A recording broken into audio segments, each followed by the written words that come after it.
All right, people, what's up, everyone, and welcome to another reaction to another SunnyV2 video. And this is, I'm not gonna lie, this one I'm very excited to watch. This is the dumbest lottery winners of all time. So I'm glad. Hey, shout outs to SunnyV2, kind of going off the path when it comes to like a lot of his videos were about YouTubers like failing or whatever, and like even like worse YouTubers and stuff like that. At least from the videos I watched. And it's cool that we're going off and doing it, like even like covering like bands and stuff, like was it Nickelback, and even comedians like Amy Schumer, like that was still like about a singular person. This is about multiple people, and it's also about like they're not celebrities really, they're just fucking idiots. So anyway, this guy got bankrupt after, like, no way, you tell me this guy right here got bankrupt after 84 days? No way. There's no way. He looks like a freaking genius with his little earring. Anyway, hold on. And his really wet hair. Why is his hair so wet? Anyway, probably, yeah, probably made to look that way. I don't know.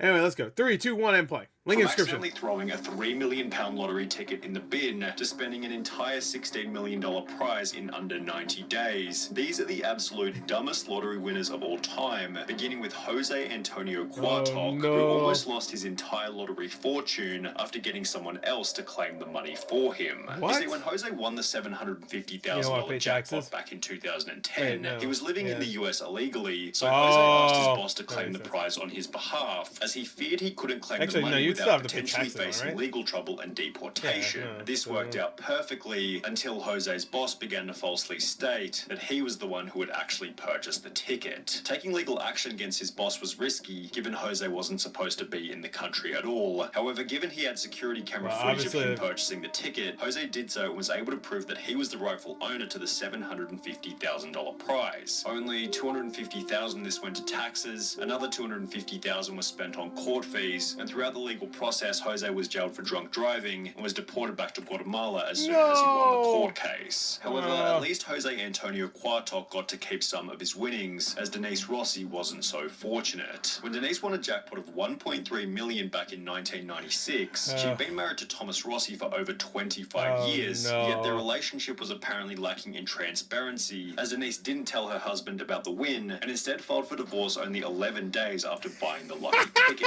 I was afraid to tell Thomas because I knew he would try to take the money away from me. I went to the Lottery Commission office and told them I was married but contemplating divorce. They told me to file before I got my first check, which I did. Denise was initially successful in hiding the money from her now ex-husband, as for a whole 2 years after their divorce, Thomas had no idea that Denise had ever won the lottery. However, in May 1999, a letter was sent to Thomas's home address asking if Denise was interested in a lump sum buyout of her lottery winnings. This was the first Thomas knew about the lottery prize. He confirmed that Denise was a winner with the California lottery, and given they were still married at the time of the win, Thomas launched a lawsuit stating that he was entitled to half of the prize money. The judge specifically found that Denise's failure to disclose the lottery winnings constituted fraud, oppression, and malice, and as a result, the trial court awarded Thomas 100% of the lottery winnings, which left Denise with less than nothing, considering she also had to pay for her own legal fees. However, Denise's loss of $1.3 million was still nothing in comparison to Evelyn Adams. Dubbed the luckiest woman in America, Evelyn Adams became the first person in human history to win the lottery twice, initially for $3.9 million in October 1985. Oh my God,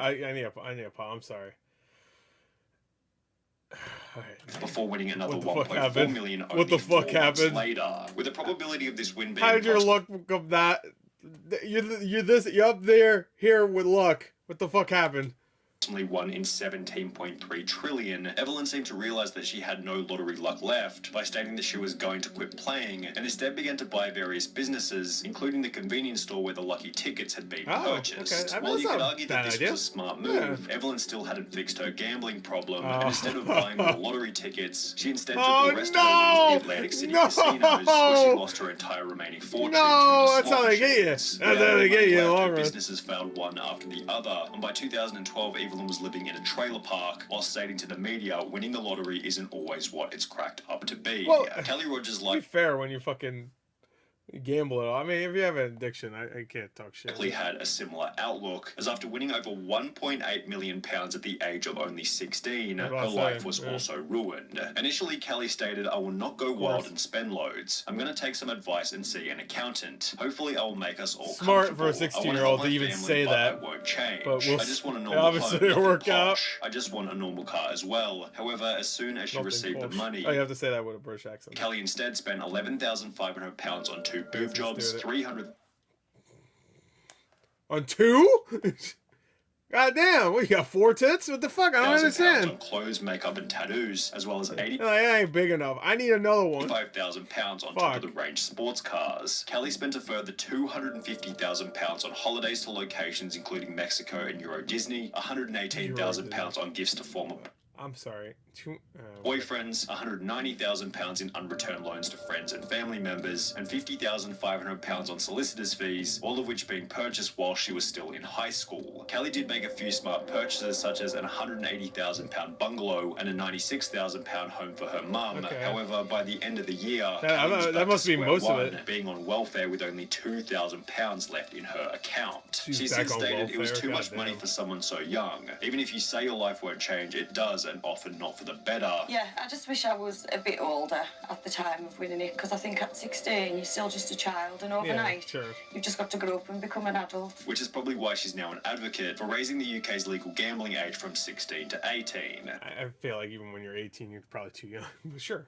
Kelly Rogers 2 years can make a difference. Certainly spent her money poorly. However, at least she had the chance to spend it, as 25-year-old Amanda Clayton from Detroit I think this is going to be was tragic. no longer alive by the end of her spending spree. When Amanda won the $1 million jackpot back in 2011, it seemed as though her life had been changed overnight. However, her win quickly became controversial after the media learned that she was still collecting food stamps and benefit payments despite having won the lottery. A Detroit woman is now the second lotto winner in the state to keep taking food stamps after hitting it big. And Amanda Clayton, who won $1 million and took home a $700,000 lump sum, the 24-year-old says even though she now owns 2 homes, she figured she was still allowed to use her bridge card. After being confronted about the behavior, Amanda had the following to say. I thought that they would cut me off, but since they didn't, I thought maybe it was okay because I'm not working. And shortly thereafter, she was charged with 2 felony counts of welfare fraud. Yeah, let's say. And was ordered to pay so wait, how, all right. back the $5,500 worth of food stamps she received. Well, yeah, I mean, you made a lot of money. $5,500 back. She never got the chance to spend the rest of the money, as only 6 months later she would unfortunately overdose in one of her 2 homes. He says she was tormented by the fame. Well, I've been really worried if she overdosed in both homes. And the problems that came with winning the lottery. I feel bad making fun of somebody dead. Rest in peace. Money if you're not gonna have happiness. He says she didn't want the money anymore and bought. Wait, what was that fucking picture? Hold on. What's the point of having money if you're not gonna have happiness? He says. I thought it was a picture as a video. It's a guy. I guess he just didn't want to be shown. Want the money anymore and bought things for her family and set up. Oh no! I just realized the date. Oh no! College funds for her children. He says she only had $67,000 of her winnings left. The end to Amanda Clayton's story was somewhat unexpected. However, a 2-second glance at Ryan McGee is more than enough to predict that this lottery win would eventually end in disaster.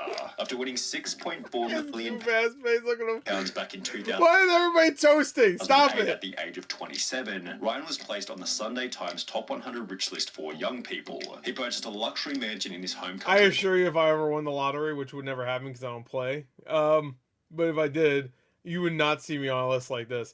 I assure you, I would not. I would not be on here. Island, which featured 5 bedrooms, an indoor swimming pool, a full champagne bar, and a 2-car garage. You can make fun of me for a lot of things. I would not be on this list. I assure you, I've never been more confident in my life. I would not be on this list. Unless someone killed me, I guess. Then maybe I'll be on this list. Call me dumb, though, for that would be a little weird. He had all the money, and then he gets killed? What a fucking idiot. He gets murdered in his own house with a gun, with a sickle. Like, what a fucking idiot. Brand new Ferrari 458 Italia. However, as you might expect, this is where things began to go terribly. Only 3 years after buying the Ferrari, Ryan slipped off the road, crashing the car into a field. Guess I'll buy 5 more. Because he was driving in the snow. Locals were amazed Ryan was driving the Ferrari in that weather, especially when he had a more suitable Range Rover he could use. Yeah, but Range Rover doesn't look as good as the Ferrari. Understood to be running on winter tires, which, while costing around 4,400 pounds, hugely boost grip and handling in icy conditions. Right? Ferraris weigh like what, fucking 10 pounds? Property development business then dissolved, which was accompanied by a divorce from his wife and the sale look, he looks like he's double the age now. His luxury home. Then 2 years later, Ryan McGee was pulled over driving an uninsured Ford Focus without a license. However, the most interesting part is that he had to claim legal aid, which is a service for those who are unable to afford a lawyer. Now, Ryan McGee was a complete idiot with his mom. I call his mom. Wait, he's about to say mom, actually, but his wife took this for those who are unable to afford a lawyer. Now, Ryan McGee was a complete idiot with his money. However, money, I just say mom. What is mom? He still looks like Albert Einstein when compared to Martin Tott. When Martin and his wife... Dude, we're getting dumber and dumber. The fucking, like, the rabbit hole of stupidity. K1. I can't wait until we get to the guy in the thumbnail. £3 million back in 2001. They didn't go in to claim the prize because, well, they had no idea that they were winners. They purchased a ticket in passing, completely forgotten about it, and would only come to realize that they were the winners after hearing about the unclaimed prize over 6 months later. The main problem was that at some point, the ticket had been misplaced or thrown out completely. Despite frantically searching, the pair couldn't find their ticket, but were sure they had won because the jackpot numbers matched the ones they used every week. Computer records in their local wait, use it every week? I don't. Proved Kay really had purchased the ticket, and the thrilled pair rushed to tell lottery organizer Camelot to claim their prize. But they fell victim to a little-known rule, stating lost tickets must be reported within 30 days. After 45 days of deliberation. I wouldn't call this stupid, though. This is just more like you forgot, and you're like, oh, I'm gonna go fucking win anyway. Fuck it. It sounds like a great premise for a movie. Camelot told the devastated couple that they would not be collecting the jackpot, and as a result, the couple's marriage eventually came to an end. No! We'd only known each other for 2 years, and the lottery ordeal quickly highlighted our differences. All we did was bicker. Sadly, both of us agreed we should split, and Kay moved out. Dog get money.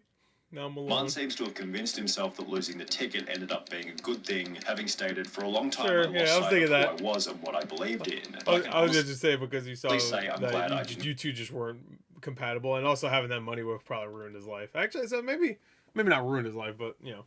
Get the $3 million now. There is no guarantee it would have brought me happiness. Yeah, exactly. And if there's anyone else who would have agreed with this statement, it definitely would have been the most miserable lottery winner of all time, William Post. I already feel bad for this when guy. William won a $16.2 million jackpot back in 1988. Okay, so are we just going higher and higher? I haven't been noticing the values going higher and higher. He had just $2.46 in his bank account and was able to purchase the lucky ticket by selling a ring for $40 to a local pawn shop. This, in conjunction with the time he'd spent in jail for cashing invalid checks, highlighted William Post's awful money management skills and acted as foreshadowing for how poorly his lottery win was eventually going to be spent. Only 84 days after receiving the $16.2 million, William Post had spent the entire fortune on a boat, a lease for a restaurant in Florida, a used car lot, as well as a private jet. However, even after all of the money had been spent, Post took on a further $500,000 loan to purchase a mansion in Oil City. Oh my God. The problem was that William hadn't actually purchased the original ticket himself and had rather given the money to his girlfriend who had bought the winning ticket for him.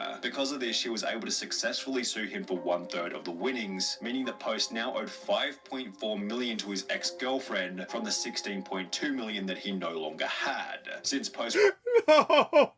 God damn! Was unable to make this payment, the judge ordered that his bank account be frozen until he was able to come all up with $2. However, before he was able to sell enough stuff to pay the $5.4 million, William was arrested and ordered to serve a 6 to 24-month prison term for an assault charge from 6 years prior. Toward the end of his life, Post was on his 7th marriage with over $1 million in debt and was getting by on food stamps and a job paying $450 per month. However, William Post still doesn't have the craziest lottery win story of all time. So this gotta be the thumbnail guy. Goes to I guess we must have done the thumbnail guy. Maybe he just looked different enough. Maybe that was what's his name, the McGee guy.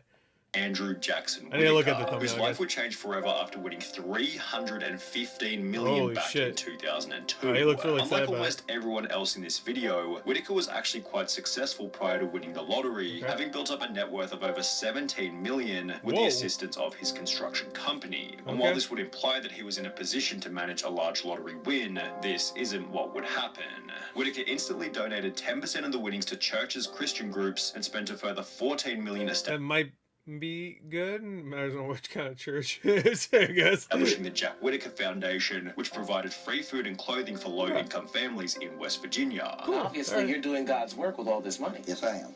I'm helping a lot of people, and I plan to help a lot more. He then drove back to the convenience store where he had purchased the ticket before giving the clerk a $44,000 check, a $123,000 house, and a brand new Jeep Cherokee, which was followed by Whittaker buying himself a Lamborghini, in which he'd drive around his neighborhood throwing money out of the window. After flaunting this wealth, his Lamborghini was broken into.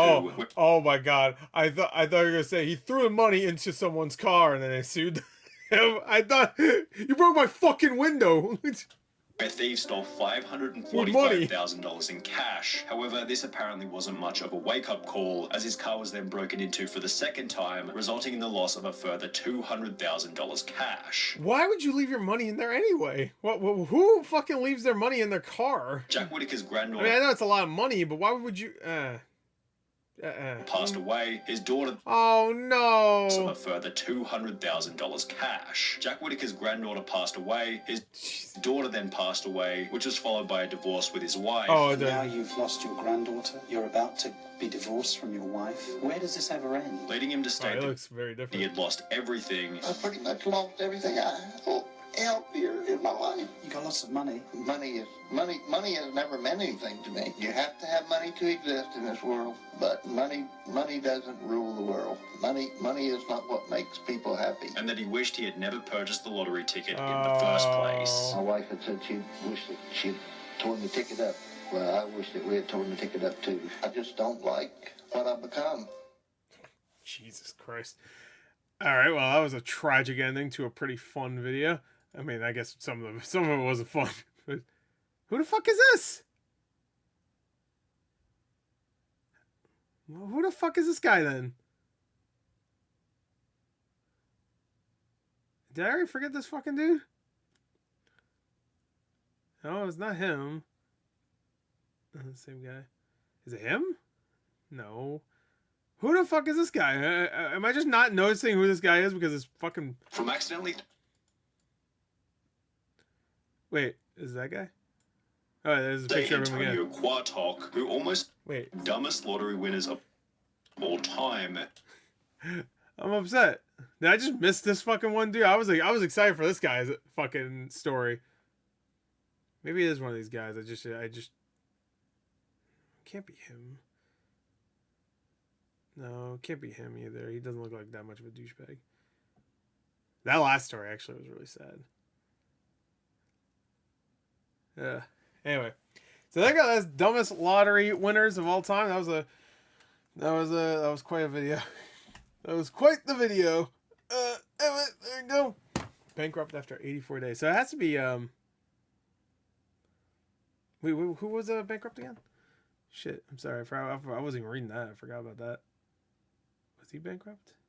So it has to be this guy. It looks nothing like him, though. Plans at Ryan McGee is more than enough to predict that this lottery win would eventually end in disaster. After winning £6.4 million back in 2008 at the age of 27, Ryan was placed on the Sunday Times Top 100 Rich list for young people. He purchased a luxury mansion in his home country of garage, where things began to go terribly. Only 3 years after buying the Ferrari... 3 years, okay. I don't know. It doesn't matter. It was probably one of the guys. I don't remember. This guy? No, that's the marriage.